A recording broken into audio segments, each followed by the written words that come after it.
சரியான பிரச்சனை. செல்வகுமார் சார் தளபதி கூட ஒர்க் பண்ணக்கூடிய அதிர்ஷ்டம் இன்னைக்கு இருந்துச்சு. அதே மாதிரி 2013 வரும்போது நானும் புதுவிலிருந்து அப்போ தான் வந்திருக்கேன். சார் வந்தோன்னே அட்வான்ஸ் கொடுத்து டீச்சர் நான் ஃபஸ்ட்டாக நான் வேலைக்கு வந்திருக்கேன், எனக்கு இந்த அட்வான்ஸ் எழுதவே தெரியாது, நீங்கள் தான் ஹெல்ப் பண்ணணும்னு சொன்னார். ஆனால் இப்போ சார்கிட்ட தான் டவுட் கேட்க வேண்டிய இல்லை, அந்த அளவுக்கு எல்லா விஷயங்களும் கற்றுருக்குறாரு.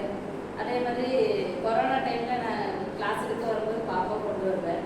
செல்வ சார்கிட்ட கொடுத்துட்டு தான் நான் கிளாஸ் எடுத்துட்டு போவேன். அவ்வளோ ஒரு பொறுப்பாக குழந்தைய பார்த்துக்குவாரு. அதே மாதிரி இப்போ இருக்கிற குழந்தைகளுக்கு ஒரு அப்பா ஸ்தானத்தில் என்ன அன்பு கண்டிப்பு எல்லாம் கலந்து என்ன பண்ணணுமோ என்ன செய்யணும், என்ன டைம் என்ன செய்யணும்னு கரெக்டாக செஞ்சார். இப்போ புதூர் போயிருக்கிறாரு, அந்த குழந்தைகள் லக்கின்னு நான் சொல்லுவேன். அதே மாதிரி நிறைய பேசணும்னு நினச்சேன், சார் பார்த்து பேச்சு வர மாட்டேங்குது சார். ஒரு சின்ன ஒரு இது கொழுஞ்சாம்பாறையின் சொத்து மட்டத்துக்காலின் முத்து குறும்புகளை ரசித்து குழப்பங்களை தீர்த்து தன்னம்பிக்கையை கொடுத்து தோல்வியை வெற்றிக்கு வழிவகுத்து பொறாமையின்றி பேசி தோழமை பழகும் எங்கள் செல்வகுமார் சார்.